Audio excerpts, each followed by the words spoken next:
உங்க கேள்வி என்ன இப்ப கடைசியில நான் ஏன் வந்து எனக்கு வந்து நான் என்னதான் வந்து கான்டெஸ்ட்ல கலந்துக்கிட்டு எனக்கு சான்ஸ் கிடைச்சு நான் ஜெயிச்சாலும் பிட் பண்ணா எனக்கு வரமாட்டேங்குது அப்படின்றது ஒரு ஆமாண்ணா. கேள்வி இல்லையா மெயினா.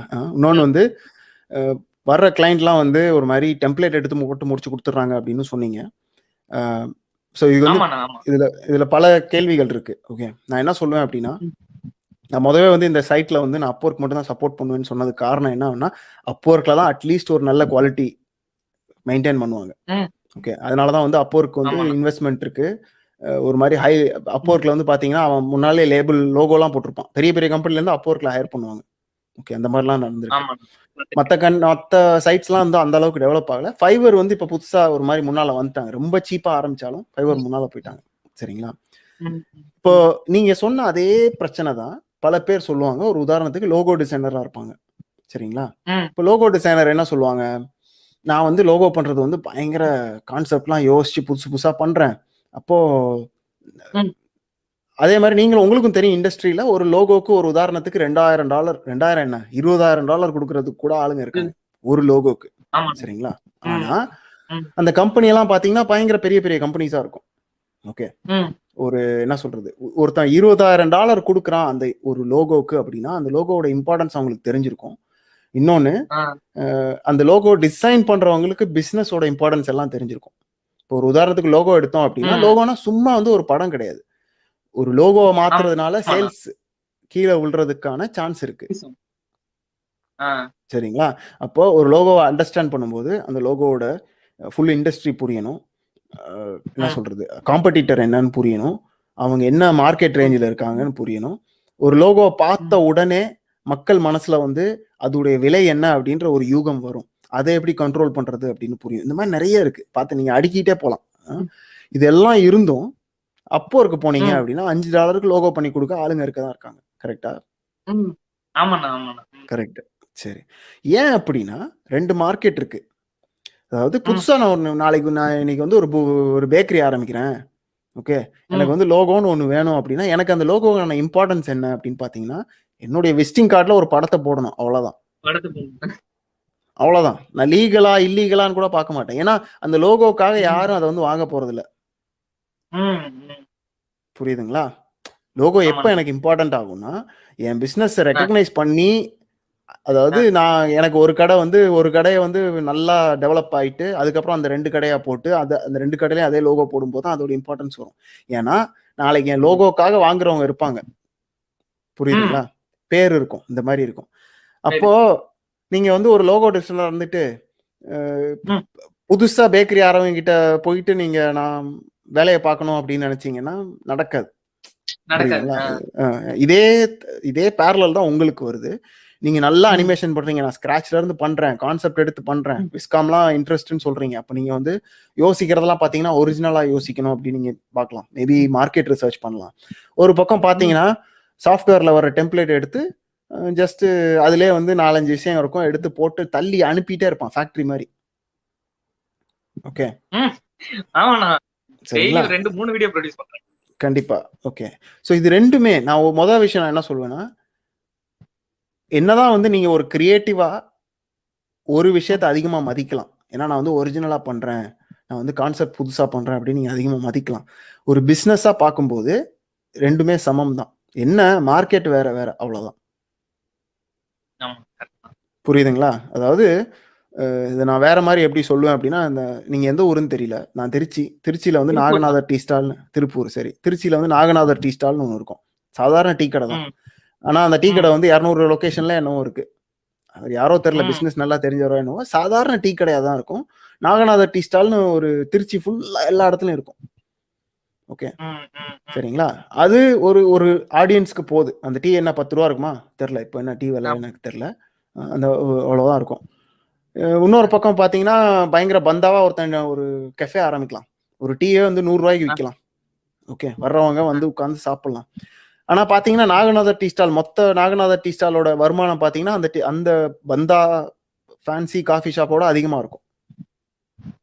புரியுதுங்களா? ஏன்னா கடைசியில ஒரு பிசினஸா பார்த்தோம் அப்படின்னா மாடல் இதெல்லாம் வந்து பழைய விஷயங்கள் இருக்கு. ஓகே, நான் இது எப்பவுமே இப்படி இருக்கும்னு நான் சொல்லல, நீங்க யோசிக்கிறதுக்கு சொல்றேன். உங்களுடைய கோல் வந்து நீங்க வந்து இப்ப கிரியேட்டிவாவும் இருக்கீங்க, பிசினஸையும் பேலன்ஸ் பண்ணணும்னு சொல்றேன்.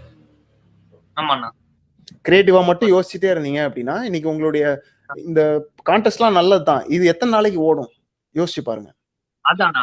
அது எனக்கு அது புரியுது. புரிஞ்சிருச்சு சரிங்களா? கான்டெஸ்ட் வந்து இட்ஸ் லைக் என்ன சொல்றது, ஒரு நம்ம கண்ட்ரோல்ல அதிகம் இல்லாத ஒரு ஆக்டிவிட்டி. ஓகே சரிங்களா? ஒரு பிஸ்னஸா நீங்க இதை மாத்தணும், நாளைக்கு நீங்க வந்து ரெகுலரா எனக்கு இன்கம் வரணும், அதிகமா சம்பாதிக்கணும், அந்த ஒரு இது வரணும் அப்படின்னு நினைச்சீங்கன்னா ஒரு சிஸ்டம் வேணும். இப்போ ஒரு சக்சஸ்ஃபுல் ஃப்ரீலான்சர் எப்படி இருப்பாருன்னு நான் சொல்றேன். மாசத்துக்கு 100 பிட் பண்ணுவாங்க. அந்த 100 பிட்ல வந்து ஒரு 75 பேர் ரிப்ளை பண்ணுவாங்க. அந்த 75 பேர்ல வந்து ஒரு 50 பேர் மீட்டிங்க்கு வருவாங்க. அந்த 50 பேர் மீட்டிங் வந்து 2வது மீட்டிங் ஒரு 20 பேர் கேட்பாங்க. அப்புறம் அதுல 10 பேருக்கு ப்ரொபோசல் அனுப்புவாங்க. அப்புறம் அதுல 8 க்ளோஸ் ஆகும். இதுதான் வந்து ஒரு பைப்லைன். ஒரு உதாரணத்துக்கு சொல்றேன். ஓகே, இது வந்து எக்ஸாக்ட்லாம் கிடையாது. ஒரு கம்பெனிக்கும் இந்த நம்பர் மாறும். Okay okay. இது ஒரு ஆக்டிவிட்டியே இருக்கு. இதை வந்து மார்க்கெட்டிங் பைப்லைன்னு சொல்லுவாங்க, இல்ல ஃபனல்னு சொல்லுவாங்க. ஃபனல்ன்ற வார்த்தை நீங்க நெட்ல படிச்சீங்கன்னா தெரியும். ஃபனல், மார்க்கெட்டிங் ஃபனல்னு பாத்தீங்கன்னா எல்லா இடத்துலயும் இருக்கும். மார்க்கெட்டிங் ஃபனல்லாம் என்ன அப்படின்னா, என்ன அப்படின்னு பாத்தீங்கன்னா, ஆரம்பத்துல நிறைய இருக்கிறது கொஞ்சம் கொஞ்சமா சின்னதாயிட்டே வரும். கடைசியில வந்து எண்ட் ரிசல்ட் உங்களுக்கு என்ன வேணும், அந்த கிளைண்ட் வரும். சரிங்களா? இது கான்செப்ட். ஸோ நீங்க எத்தனை பிட் பண்றீங்க அப்படிலாம் எனக்கு தெரியல. ஆனா இந்த கான்செப்ட் நீங்க புரிஞ்சுக்கணும். இது ஒரு நம்பர்ஸ் கேம் அப்படின்றது புரிஞ்சுக்கணும். ஓகே, ஒண்ணு. ரெண்டாவது, உங்களுக்கு எந்த மார்க்கெட் அக்சஸ் இருக்கோ அந்த மார்க்கெட்டுக்கு தான் நீங்க வேலை பார்க்க முடியும். புரியுதுங்களா? ஓகே, நீங்க திருப்பூர்ல இருக்கீங்க. திருப்பூர்ல இருந்துகிட்டு நான் வந்து நியூயார்க்ல வேலை விற்கிற ஒரு விஷயத்த நான் விற்க போறேன், திருப்பூர்ல விற்க போறேன்னா யாரும் வாங்குறதுக்கு யாரும் இருக்க மாட்டாங்க. அது உங்களுக்கு தெரியும். ஆனா நீங்க வேலையை பார்க்கும்போது மேபி நீங்க ரொம்ப உள்ள இருக்கும்போது அந்த அந்த புரிதல் வராது. சரிங்களா? இதுவும் இருக்கு. அப்போ கடைசியில வந்து நம்ம சொல்லிட்டே இருக்கலாம், நான்லாம் வேற எங்கேயோ இருக்க வேண்டிய ஆளு. ஓகே, சில பேருக்கு இருக்கலாம். ஏன்னா நீங்க ஏற்கனவே உங்களுக்கு ஒரு கான்ஃபிடன்ஸும் இருக்கு இல்லையா? நீங்க வந்து நிறைய விஷயங்களை ஜெயிச்சு வந்துட்டீங்க. நான் வேற எங்கேயோ இருக்க வேண்டிய ஆள், நான் இங்க இருந்து கஷ்டப்படுறேன் அப்படின்னு நீங்க உங்களுக்கு புலம்பலாம், தப்பு பண்ணலாம். பட் அதெல்லாம் இல்லாம நமக்கு இருக்கிற இடத்த யூஸ் பண்ணி அடுத்த லெவலுக்கு போறது என்ன அப்படின்னு யோசிக்கணும். சரிங்களா? அவ்வளவுதான். ஆக்ஷன் தான் இங்க. எது தப்பா போகுது, நம்ம எங்க மாட்டிக்கிட்டோம், நம்ம எங்க பிறந்தோம், அதெல்லாம் வந்து மேட்டரே கிடையாது. எங்க இருந்தாலும் சரி, அதுக்கு அடுத்த படி எங்கேயோ இருக்கு அப்படின்றத வச்சு அந்த படியை பாருங்க. நீங்க வந்து படியில இருந்து 10வது படிக்கு நினைக்காதீங்கன்னு நான் சொல்றேன். புரியுதுங்களா? ஓகே, சரி. இதனால வந்து நீங்க உடனே சீப் கிளைண்ட்ஸ்ட போய் வேலை பாருங்கன்னு நான் சொல்லல. ஓகே, ஒண்ணு என்னன்னா, ரொம்ப அதிகமான பணம் வாங்கும்போது க்ளோசிங் ரேட் ரொம்ப கம்மியா இருக்கும். இப்போ ஒரு உதாரணத்துக்கு என்னுடைய ஃப்ரெண்டு ஒருத்தர் வந்து தாய்லாண்டில் என் கூட தான் வந்து ஒரே கோவர்க்கிங் ஷாப்பில் தான், கோவர்க்கிங் ஸ்பேஸ்ன்னு சொல்லுவாங்க, இப்போ இதுலலாம் இருக்கும். நம்மள மாதிரி ஃப்ரீலான்சர்ஸ்லாம் வந்து வேலை பார்க்குற இடம். அங்கே வந்து வேலை பார்த்துட்டு இருந்தார். அப்புறம் கொஞ்ச நாளில் பார்த்தீங்கன்னா ஃபேஸ்புக்கில் அவருக்குன்னு ஒரு ஏஜென்சி ஆரம்பித்து 20 பேர் வேலையெல்லாம் கொடுத்து பயங்கரமாக பண்ண ஆரம்பிச்சிட்டாரு. அவர்கிட்ட நான் ஒரு நாள் வந்து என்னுடைய லைஃப்பில் வந்து கொஞ்சம் லோவாக இருக்கும்போது அவர்கிட்ட வந்து கேட்டேன், எனக்கு கொஞ்சம் அட்வைஸ் பண்ணுப்பா, நீ நல்லா சக்ஸஸ்ஃபுல்லாக வந்துட்ட அப்படின்னு. அவர் சொன்னார், 20 கால் பேசுவேன், 20 கால்ல ஒரு கால் தான் சக்சஸ் ஆகும், ஏன்னா மற்றவங்க யாருக்கிட்டையுமே பணம் இருக்காது அப்படின்னு அவரே சொன்னார். 20 கால் அப்படின்னா அந்த 20 கால் போறதுக்கு எத்தனை இமெயில் என்கொயரி வந்திருக்கணும். ஏன்னா அவர் அப்போர்க்லாம் வேலை பார்க்கல, அவருக்கு வந்து இன்பவுண்ட் மார்க்கெட்டிங் தானா வெப்சைட்ல பண்ணுவார். ஓகே, 20 கால் வந்துட்டு அதுல ஒண்ணுதான் நான் சக்சஸ் ஆகும் அப்படின்னு சொன்னாரு. ஆனா அந்த ஒண்ணு பயங்கரமான ரேட்ல இருக்கும். அந்த ஒன்னாலே வந்து ஒரு மாசத்துக்கு ஃபுல்லா சம்பளம் கொடுக்குற அளவுக்கு இருக்கும். புரியுதுங்களா? பெரிய பெரிய ஏஜென்சில இப்படிதான் இருப்பாங்க. சும்மா சும்மா வந்து எல்லா ப்ராஜெக்டையும் இதாகணும் அப்படின்னு யோசிக்க மாட்டாங்க. அது மாதிரி அந்த வால்யூம் அவ்வளோ வரும், அவ்வளோ என்கொயரி வரும், எல்லாத்தையும் ரிஜெக்ட் பண்ணி போயிட்டே இருப்பாங்க. ஆனா அவங்க எவ்வளவு சம்பாதிக்கணும் அப்படின்றதுல குறியா இருப்பாங்க. அதுக்கு ஏத்த மாதிரி ஒரு கம்பெனி வரும்போது அந்த ப்ராஜெக்ட் க்ளோஸ் பண்ணிடுவாங்க. இதுக்கு தன்னம்பிக்கை நிறைய வேணும், கொஞ்சம் எல்லாமே வேணும். லக் வேணும், பொறுமை வேணும், தன்னம்பிக்கை வேணும், மார்க்கெட் சைஸ் என்னன்னு தெரியணும், ஒரு கான்ஃபிடன்ஸ் வேணும், எல்லாமே இருக்கு. சரிங்களா? ஸோ அதுக்கு அங்கே போகிறதுக்கு வந்து கொஞ்சம் டைம் எடுக்கும், அவ்வளோதான், வேற ஒன்றுமே கிடையாது. நீங்கள் எனக்கு தெரிஞ்சு யுவர் ஹை குவாலிட்டி கிரியேட்டிவ்னு நினைக்கிறேன். நான் உங்களை வந்து சீப்பாக போயிட்டு டெம்ப்ளேட் வைங்கன்னு நான் சொல்ல போகிறது இல்லை. ஓகே, உங்களுடைய கனவுல வந்து நான் மண்ணள்ளி போட போகிறது இல்லை. நீங்கள் வந்து இன்னும் ஹைக்கே போங்க. ஆனால் அந்த ஹை வந்து உடனே கிடைக்காது அப்படின்றத கொஞ்சம் புரிஞ்சுக்கங்க. ஓகே, ஸோ அதுக்கு போறதுக்கு என்னென்ன வழி அப்படின்னு பாருங்க. அதாவது நீங்க படிக்க வேண்டியது என்னன்னா மார்க்கெட்டிங் படிக்கணும் கொஞ்சம். இந்த சேனல்ல நான் சொல்லிக் கொடுக்கறது எல்லாமே அதான். கிரியேட்டிவ்லாம் நான் எதுவுமே சொல்லிக் கொடுக்கறது இல்லை. மார்க்கெட்டிங் கொஞ்சம் படிக்கணும். சரிங்களா? மார்க்கெட்டிங் படிக்கணும். பிஸ்னஸ் அவங்க பார்வை எப்படி இருக்கு? இன்னைக்கு வந்து நீங்க வந்து ஒரு என்ன சொல்றது, ஒரு கான்டெஸ்ட் போடுறாங்க அப்படின்னா அவங்க வந்து பிரீஃப்லாம் கொடுத்துருவாங்கன்னு நினைக்கிறேன். இதுதான் கான்செப்ட், இப்படிதான் இருக்கும், அதெல்லாம் சொல்லிடுவாங்க. அதுக்கப்புறம் கரெக்ட். அதுக்கப்புறம் அதை கிரியேட்டிவா நீங்க ரெண்டர் பண்றது உங்களுடைய வேலை. கரெக்டா? சரிங்களா? இப்படிதான் நான் போக போறேன் அப்படின்னா நீங்க ஒண்ணு பண்ணலாம். பெரிய பெரிய ஆட் ஏஜென்சி, டிசைன் ஏஜென்சிய நேரடியா தொடர்பு கொண்டு நாங்க ஒரு சின்ன டீம் இருக்கோம், இந்த மாதிரி அனிமேஷன் பண்றோம், இதெல்லாம் பண்ணியிருக்கோம் அப்படின்னு நீங்க இஷ்டத்துக்கு கனெக்ட் பண்ணலாம். கான்ஃபரன்ஸ் நடக்குதா இருக்கலாம், இல்ல அவங்களுக்கு வந்து இமெயில் அனுப்பலாம், ஒரு என்ன சொல்றது, ஒரு டெமோ ரீல்னு சொல்லுவாங்க இல்லையா, டெமோ ரீல் அனுப்பலாம், இதெல்லாம் பண்ணுவோம் அப்படின்னு காட்டலாம். அங்க என்ன நடக்கும் அப்படின்னா நீங்க இன்னும் கிரியேட்டிவான வேலையை பார்க்கலாம். ஆனா கடைசியில அந்த கிரியேட்டிவ் டைரக்ஷன் அவங்க தான் பண்ணுவாங்க. ஆமா, கரெக்ட்னா கரெக்ட். கான்செப்ட் பண்றதா இருக்கட்டும், அது மாதிரி பணம் அதிகமா சம்பாதிக்க போறதும் அவங்க தான். ஏன்னா அவங்க தான் கிளைண்ட் கிட்ட பேசுறாங்க, பிசினஸ் பண்றாங்க.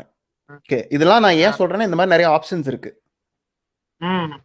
இருக்கிறதுலே நல்ல ஆப்ஷன் என்ன, நீங்க டைரக்டா கிளைண்ட் கிட்ட பேசி ஃபுல் அண்ட் ஃபுல் அந்த கிளைண்ட்டை கன்வின்ஸ் பண்ணி என்ன சொல்றது, ஒரு கிரியேட்டிவ் டைரக்ஷனை நீங்களே கொடுத்து, அதாவது கிளைண்ட் வரும்போது கிரியேட்டிவ் டைரக்ஷனோடலாம் வரமாட்டாங்க. வரலாம், சில கிளைண்ட் பண்ணுவாங்க. அதனால நம்ம கையில கண்ட்ரோல் இருக்கணும். நம்ம தான் வந்து அங்க அத்தாரிட்டி. அப்படி அத்தாரிட்டியா இருக்கணும்னா கிளைண்ட் கிட்ட, கிளைண்ட்டை விட எனக்கு உங்களுடைய ப்ராப்ளம் மேல எனக்கு நாலேஜ் இருக்குன்னு காட்டணும். அக்கறைன்றதுல நாலேஜ் ரெண்டுமே. இப்போ ஒரு அனிமேஷன் எங்க யூஸ் பண்ணுவாங்க, ஒரு உதாரணத்துக்கு நீங்க மோஷன் டிசைன் பண்றீங்களா, ஒரு உதாரணத்துக்கு பண்ணிருக்கீங்களா? கேரக்டர் அனிமேஷன் ஸ்பெசிஃபிக்கா பண்ணுவேன். கேரக்டர் அனிமேஷன், சரி. அப்ப கேரக்டர் அனிமேஷன் ஸ்பெசிஃபிக்கா எந்த மாதிரி ப்ராஜெக்ட்ல பண்ணுவாங்க அப்படின்னு கேட்டீங்கன்னா எனக்கு அதிகமா தெரியாது. நான் கேம்ஸ்ல தான் வேலை பார்த்திருக்கேன். சோ கேம் வீடியோல இருக்கும். Explainer video. Okay okay okay, explainer video. அப்ப எக்ஸ்பிளைனர் வீடியோலயும் வந்து சீப் நிறைய இருக்கு, உங்களுக்கே தெரியும். இப்போ எவ்வளவு டெம்ப்ளேட் சாஃப்ட்வேர் வந்துச்சு. சரிங்களா? கரெக்ட். இதெல்லாம் தாண்டி இப்ப நாங்க ரீசெண்டா ஒரு கிளைண்ட்டுக்கு பார்த்தோம். அவருக்கு வந்து எந்த எக்ஸ்பிளைனர் வீடியோவும் பிடிக்கல. ஏன்னா எல்லாம் வந்து சீப்பா இருக்கு, நான் வந்து ஒரு தனி லுக் வரணும் அப்படின்னு சொல்றாரு. அப்போ github.comக்கு ஒரு எக்ஸ்பிளைனர் வீடியோ இருக்கு, full and full hand draw animation இருந்துச்சு. அவர்கிட்ட போய் கேட்டேன் எவ்வளவு செலவாச்சு அப்படின்னு. எவ்வளவு செலவு சொன்னாங்க, ஏன்னா பயங்கர ப்ரொடியூஸ் பண்றதுக்கு நிறைய ஆச்சு அப்படின்ட்டு. ஆனா என்ன அப்படின்னு பாத்தீங்கன்னா இவங்க எல்லாமே வந்து ஒரு தனி சேனல் இருக்கும். அந்த ஹை குவாலிட்டி ஒர்க் வந்து அவங்க தேடுற விதமா இருக்கட்டும், அவங்க பேசுற விதமா இருக்கட்டும், அவங்க எதிர்பார்க்கிற விதமா இருக்கட்டும், எல்லாமே வந்து ஒரு தனியா இருக்கும். அவங்க கிட்ட வந்து இந்த உங்களுடைய அதாவது இந்த சீப்பாலாம் இருக்காங்களே அப்படின்னு நீங்க வருத்தப்படவே தேவையில்லை. ஏன்னா அந்த சீப்பெல்லாம் அவங்க ரிஜெக்ட் பண்ணிட்டு போயிட்டே இருப்பாங்க. உங்களுடைய வேலை என்ன அப்படின்னா அவங்க தேடுற பாதையில நீங்க போய் உட்கார்ந்துக்கணும், அவ்வளவுதான். அதுதான் இன்பவுண்ட் மார்க்கெட்டிங் சொல்றேன் இன்னைக்கு. புரியுதுங்களா? அவங்க தேடுற பாதை, அதாவது அவங்களுக்கு ஒரு தேவை வரும்போது ஒரு பாதையை தேடுவாங்க. அதாவது சர்ச்சா இருக்கட்டும், இல்ல 4 பேர்கிட்ட சொல்றதா இருக்கட்டும், என்ன சொல்றது, யூடியூப்ல வந்து சர்ச் பண்றதா இருக்கட்டும், என்ன வேணாலும் இருக்கட்டும். ஓகே, இல்ல கம்பெனிக்குள்ளே ஹெச்ஆர் இருக்காங்க, என்னவோ இருக்கு, எனக்கு தெரியாது, அந்த இண்டஸ்ட்ரியை பத்தி ஃபுல்லா தெரியாது. பட் எக்ஸ்பிளைனர் வீடியோ பண்றீங்க அப்படின்னா எக்ஸ்பிளைனர் வீடியோ $1000 இருந்து ஆரம்பிச்சு அதிகம். $1000 உங்களுக்கு ஓகேவா ஒரு எக்ஸ்பிளைனர் வீடியோக்கு? ஒரு உதாரணத்துக்கு உதாரணத்துக்கு $1000 வேணும் அப்படின்னா அதுக்கு ஏத்த கிளைண்டல், அவங்க கிட்ட பேசுறதுக்கான தன்மை, அதாவது ஒரு ஒரு உதாரணத்துக்கு எனக்கு எக்ஸ்பிளைனர் வீடியோ பிசினஸ்ல இருந்த ஒருத்தர் சொன்னது. அவர் என்ன சொன்னாரு அப்படின்னா, ஒரு கால்ல இருப்பேன், கால்ல வந்து கிளைண்ட் கிட்ட கிளைண்டோட பிசினஸ் பத்தி தான் நிறைய கேட்பாங்க. அவங்களுக்கு என்ன சொல்றது, கடைசியில என்ன கனெக்ஷன் பண்ணுவாங்க அப்படின்னா, இந்த எக்ஸ்பிளைனர் வீடியோவால உங்களுக்கு எவ்வளவு சேல்ஸ் அதிகரிக்கும் அப்படின்ற அந்த நம்பிக்கையை நீங்க கொடுக்க கொடுக்க அவங்க பார்வையில உங்களுடைய என்ன சொல்றது, உங்களுடைய ஒர்க்கோட வேல்யூ அதிகரிக்கும். ஓகே, முக்கியமா வந்து எக்ஸ்பிளைனர் வீடியோ வந்து ஈஸி. ஏன்னா நீங்க ஒரு உதாரணத்துக்கு கார்ட்டூன் பண்றேன், அனிமேஷன் பண்றேன் அப்படின்னா அதை விற்கிறது கஷ்டம், ஏன்னா அது என்டர்டெயின்மெண்ட் ஆயிரும். எக்ஸ்பிளைனர் வீடியோ அப்படின்றது முழுக்க முழுக்க சேல்ஸ் அண்ட் மார்க்கெட்டிங்கோட கனெக்ட் ஆன ஒரு விஷயம், ரெடி மணி பண்ற விஷயம். சரிங்களா? ஓகே, ஸோ இது வந்து நிறைய வேரியபிள்ஸ் இருக்கு, நீங்க பேலன்ஸ் பண்ணணும். அதே மாதிரி எல்லாத்தையும் நான் கிரியேட்டிவா தான் பண்ணுவேன் அப்படின்னா அது ஒரு தனி ஜேர்னி. ஓகே, அதுக்காக எல்லாத்தையும் டெம்ப்ளேட்டாவும் பண்ண தேவையில்லை. ஆனா நீங்க வந்து உங்களுக்குன்னு சில டெம்ப்ளேட்ஸ் நீங்களே உருவாக்கி உங்களுக்கு ஒரு சிக்னேச்சர் ஸ்டைல் வச்சு நீங்க பண்ண ட்ரை பண்ணலாம். இந்த மாதிரியும் இருக்கு. ஓகே. ஸோ அதான் ஒரு அப்படி பண்ணீங்கன்னா அதான் உங்க இப்ப உங்க பண்ணிட்டு இருக்கேன். ஓகே உங்க போர்ட்ஃபோலியோ பார்த்துட்டு அவங்களுக்கு ஒரு ஐடியா வரும். ஓகே இவங்க கிட்ட போனா